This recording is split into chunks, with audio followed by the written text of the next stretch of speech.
Welcome to Ape of the Horror's Phantastic Phantasmagoria. And now your host, Ape of the Horror.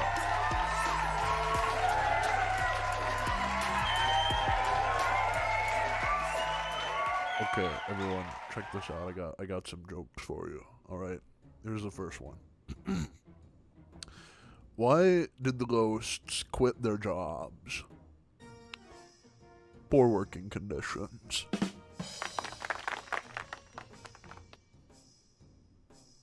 Okay, here's another one. Did you hear about the werewolf that got shot with a silver bullet? He died.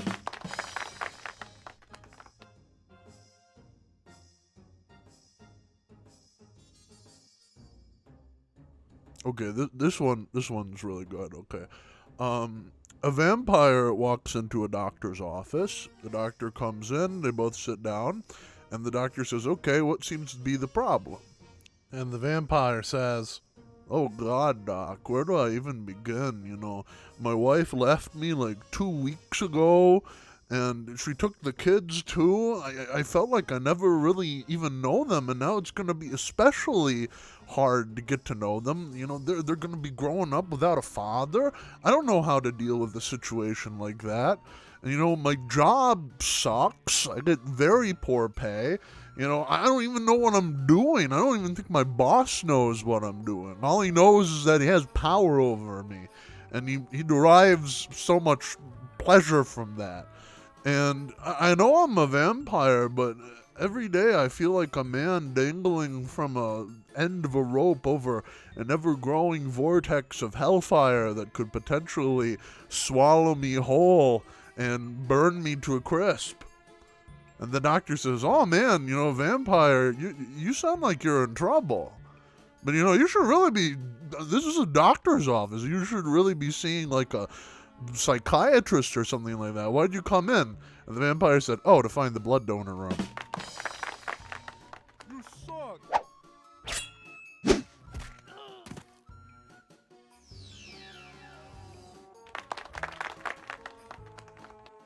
What do you mean those jokes weren't funny?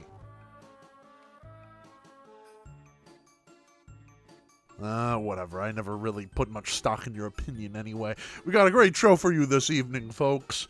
We got a couple of guests on the way, as well as a couple of reviews of some very good video games and horror movies, and a couple of surprises, too. I mean, anything could happen this Halloween. Hit it! I wouldn't change places with anyone tonight. We'll carve pumpkin faces and watch the witch's flight. Every human heart will shudder. Every soul will shake with fear. Tonight, the creepiest.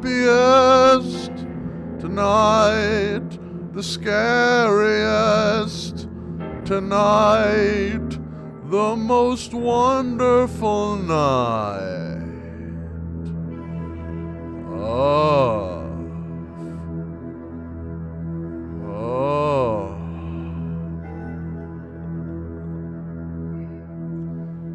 the year.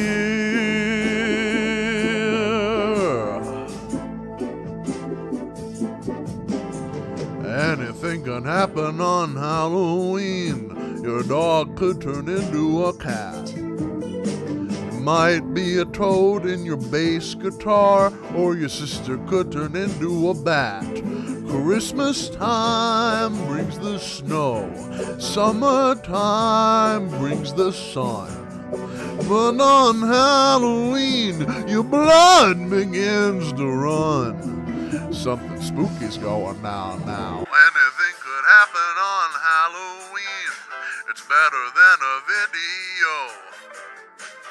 Gremlin's gonna mess up every cassette from London to Idaho.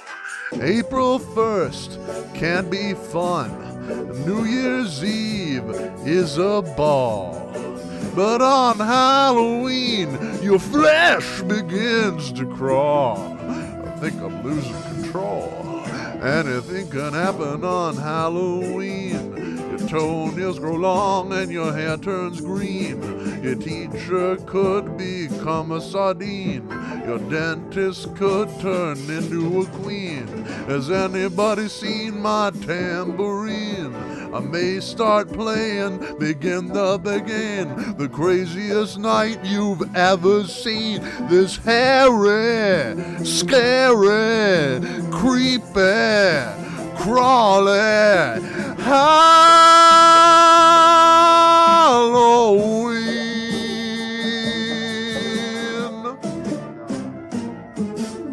All right, folks, let's give a nice warm welcome to our first guest of the night, star of film series Scream. Let's give it up for Ghostface.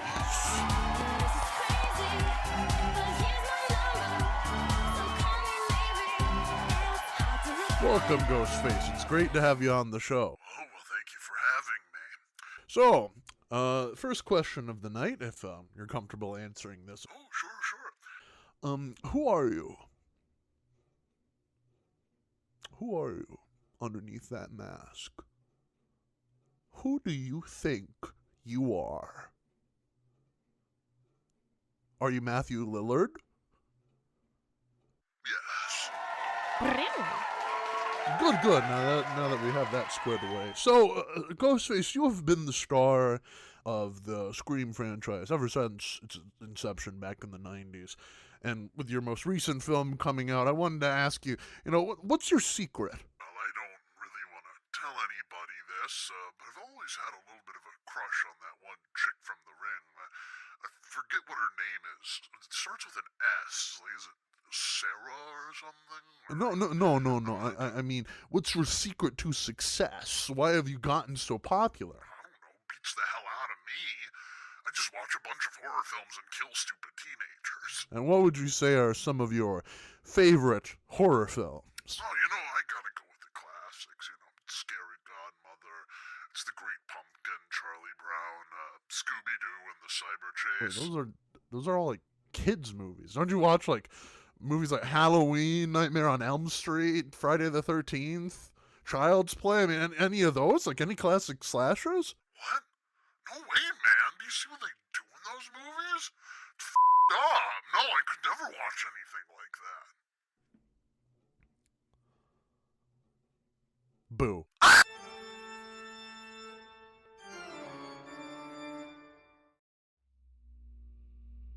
Well, I have no such qualms talking about some of my favorite horror films, so here are 3 films that I recently saw that I really quite enjoyed. Hagasusa is a 2018 German period piece horror film that takes place in an 18th century Alpine village. In it, the main character, a woman named Albrun, is haunted and harassed by a malevolent presence that has been stalking her throughout her life, including killing her mother. Throughout this film, she is plagued by visions, impulses, and tricked into doing some truly heinous acts. This is a very slow film, building a very oppressive atmosphere that made me very, very uncomfortable. Rather than someone just being a witch, this film seems to present the process by which one becomes a witch. I definitely recommend it if you enjoy horror films that are more disturbing and thought-provoking than slasher fests.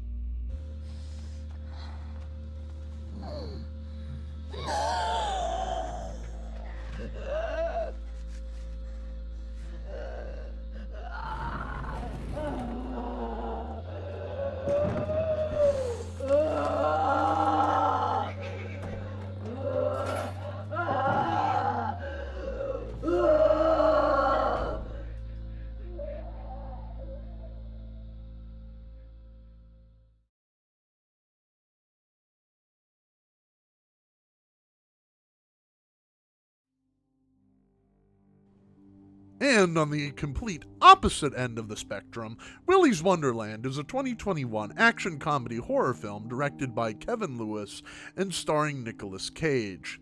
In it, a nameless man's car gets a flat tire on a road in Hayes, North Carolina. Unable to pay for the repairs, the janitor, as he will soon be called, agrees to work it off by detail cleaning and fixing up a derelict family entertainment center called Willy's Wonderland for a night. However, the animatronics in Willy's turn homicidal. Therefore, the janitor must make everything spick and span while also surviving the night and taking regular breaks. Well, I came into this movie with rock-bottom expectations. Surprisingly, I really enjoyed it. I love Nick Cage's performance, the set design, the action sequences, but what I really enjoyed is the realization of something after watching the film, and I'm really surprised that no one has brought this up before. You know how I said at the beginning that this film was an action comedy horror? Well, it's actually an action comedy horror Western. That's right, Willy's Wonderland is a modern-day Western, heir apparent to the likes of Django and Fistful of Dollars. An anonymous man with a high moral code comes upon a town beset by evildoers and unloads a brand of frontier justice on them, even though with his vices being soda pop and pinball machines. Overall, if there's one thing that I had to complain about, and I'm sorry for being nostalgia critic here, but I'm doing this so that he doesn't have to, I didn't like the exposition. I would have preferred if the plot was shown, not told. For instance, and spoilers ahead if you'd like to skip to this time, instead of telling us that the killers that ran Willy's used a satanic ritual to transfer their consciousnesses into the animatronics, what if the janitor just found a book of satanic rites while cleaning?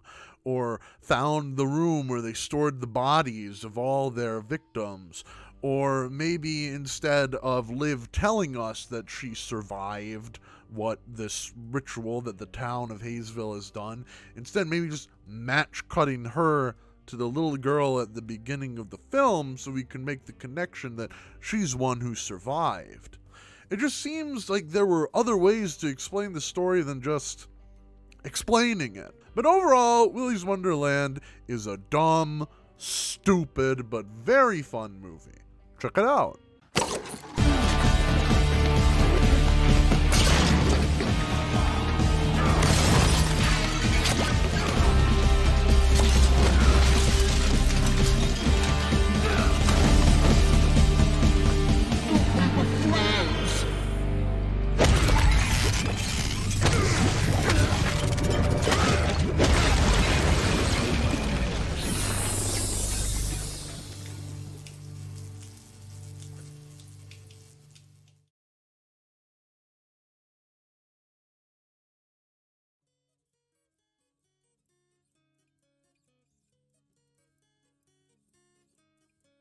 1973 Wicker Man is a mystery film with horror elements, but it is by far one of the best crafted films that I have ever seen.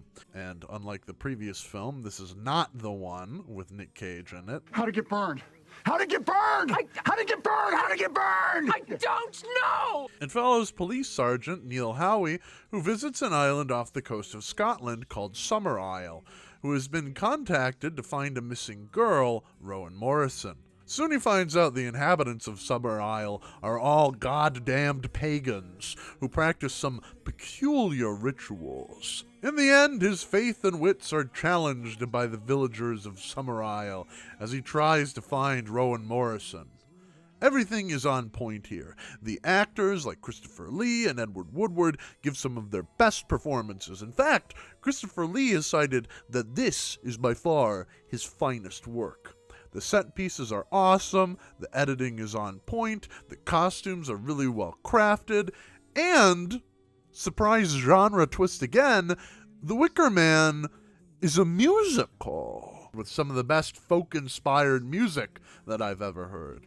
If you ever get the chance, definitely give it a watch. It's a very good mystery with a very chilling ending. And, coincidentally, it is also, at the time of this recording, the 50th anniversary of this film. So you have no excuse not to, for history's sake. God, no! Think! Just think what you're doing! Think what you're doing! Think! In the name of God, think what you're doing!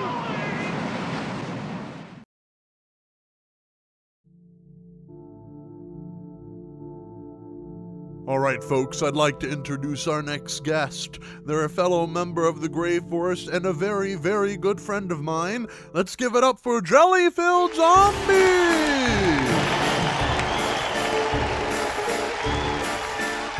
Shay, welcome to the show. It's so great to have you here. Aw, well, thank you for having me. So, Shay, you've kind of made Halloween your whole aesthetic. I was wondering, what do you enjoy about Halloween so much? My favorite thing about Halloween, it's gotta be seeing all the pumpkins and jack-o'-lanterns everywhere in every form, you know? There's always so much pumpkin merch. It makes my little jack-o'-lantern wallet weep every year. I certainly can relate. I know my wallet is, it's pretty rotten, now that I think about it. No, but anyway, aside from being a fan of Halloween, I know that you're also a very big horror game aficionado. You've introduced me to such games as Burgers and Frights and Higurashi, but I was wondering, what's your favorite horror game? Oh man, my favorite horror game? That's right. It's either Rule of Rose or Deadly Premonition. Both games are famous for their strong themes and horrible gameplay. So I've heard. I've been meaning to play both of them, but I've been slacking. But enough of these innocent little questions. It's time to ask the real hard-hitting stuff. Shay, how many people have you killed? I think about 8. I think it's 8, maybe more. I think it's like 8. Let me tell you something, Shay. Those are rookie numbers. Okay, I kill that many people in my sleep.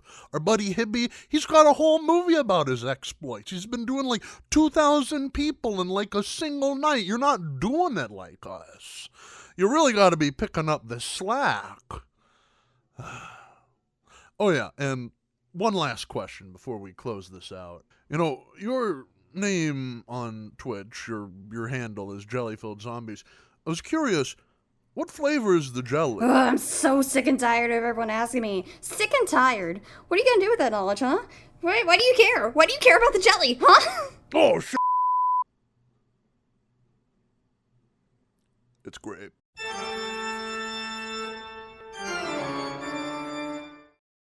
Speaking of horror games, I have a few recommendations as well. All of them a journey through tormented psyches. Devotion is a 2019 psychological horror game developed by Taiwanese studio Red Candle Games. For most of the game, you play as screenwriter and father Du Fengyu, whose wife is a retired singer and whose daughter, Mei, is an aspiring singer herself. However, Mei comes down with a mysterious illness, which Du Fengyu tries to cure through folk mysticism. I learned about this game largely because of the controversy surrounding it. You see, the game had an Easter egg in it comparing Xi Jinping to Winnie the Pooh. As a result, it got pulled from Steam almost 7 days after its release and has not been brought up since. Luckily, it was made available on Red Candle Games' website back in 2021, and I'm glad it was because this game is very well crafted.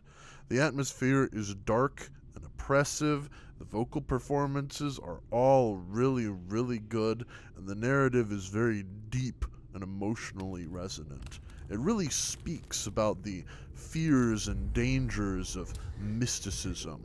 If you love psychological horror like Silent Hill, please play Devotion.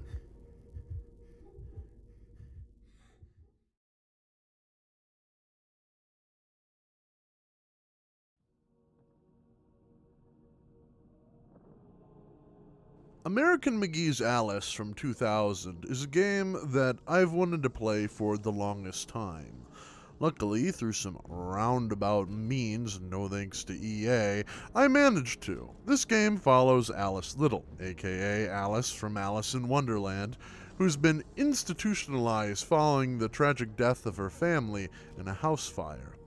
As a result, she goes into this dream-like comatose state where you'll have to fight her inner demons and regrets in this twisted version of Wonderland as she tries to bring order to her deeply perturbed mind.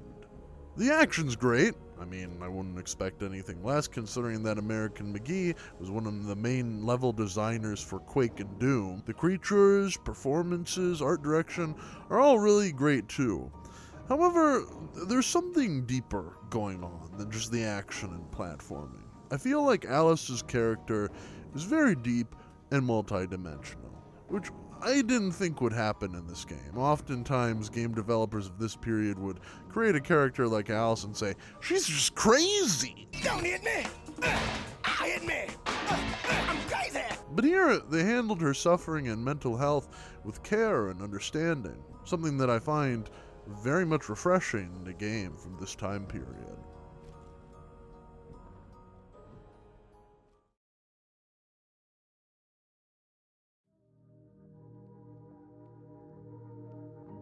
Decarnation, which came out in May of this year, 2023, was a game that I first saw during one of those Nintendo indie showcases, and I thought when I saw it, wow, this pixel art is great. And it is, but there's much more than the pixel art. This game follows Gloria, a 29-year-old woman working as a performer for a cabaret in Paris in 1990. However, her prospects for her career and personal life take a really steep dive, and her mental health and physical state follow pretty heavily with it. When trying to get out of this funk, she follows a lead to a much better position than where she was before, only for things to go from bad to utterly abysmal. This game is very much inspired by the narrative RPG Maker games of the early 2000s and films like Black Swan, Perfect Blue, and Old Boy. Aside from the art, the music is really, really good, being a mixture of some poppy French songs by band Fleur et Bleu and atmospheric, deep ambient music from Silent Hill composer Akira Yamaoka. On top of this, I really love the writing and narrative, as well as some of the directions made. I really love some of the symbolism in this game as well. It's very rich with symbols. I found myself relating to Gloria as well quite a bit, being that I am also 29 years old and stuff. However, I should point out that this game comes with a huge content warning. I'm not going to lie, Decarnation handles very heavy, very uncomfortable subject matter. If you feel that you're going to be sensitive to that, or it's going to affect you negatively, if you're not in the right headspace, do not play this game. Fortunately, when I was playing it, and I really very much enjoyed it, and I will say that Decarnation does handle these themes with tact and subtlety and art. They really do not stigmatize these things, because the main point of Decarnation is self-empowerment, the power of self. And I feel like it would do themselves a disservice if they were going to handle these themes poorly. Now, all that aside, it's a very well-crafted game, and I highly recommend it if you get the chance to play it.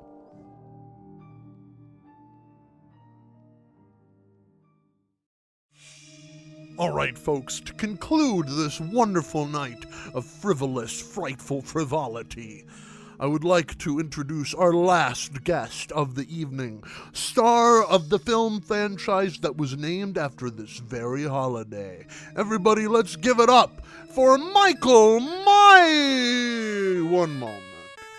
I'm getting a phone call. Hello? Yes? Yes? Oh, Universal has gotten involved. They didn't approve. Sue our ass. Oh, that's no good. Well, what are we gonna do now? Next best thing? And he's in the studio right now? Okay. Well, folks, I've been informed due to legal issues we were unable to secure our next guest. However, I understand that his cousin is in the studio right now. Everybody, please give it up for Mickey Majors.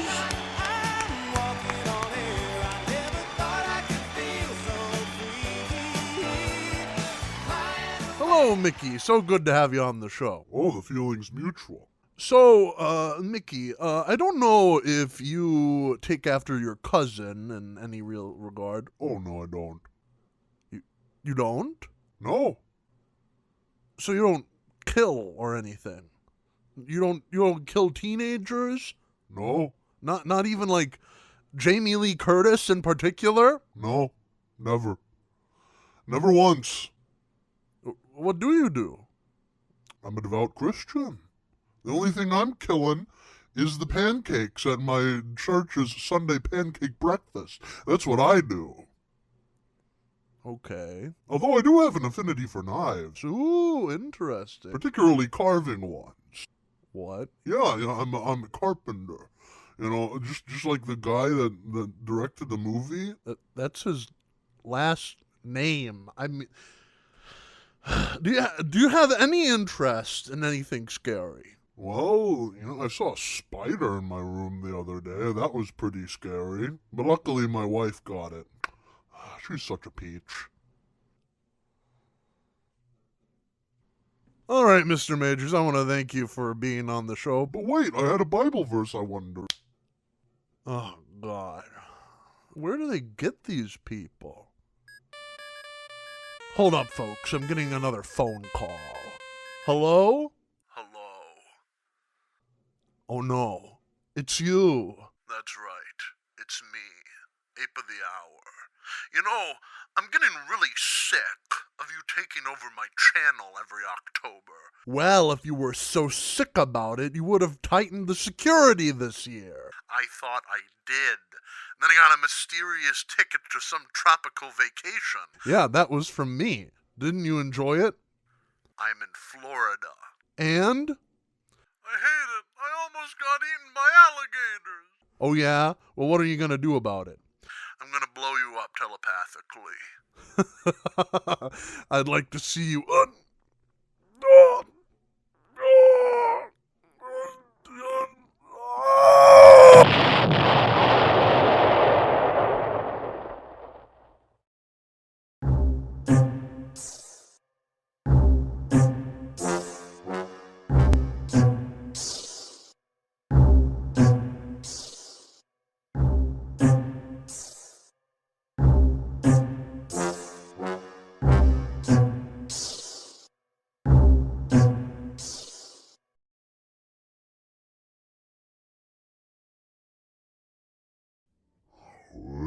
There was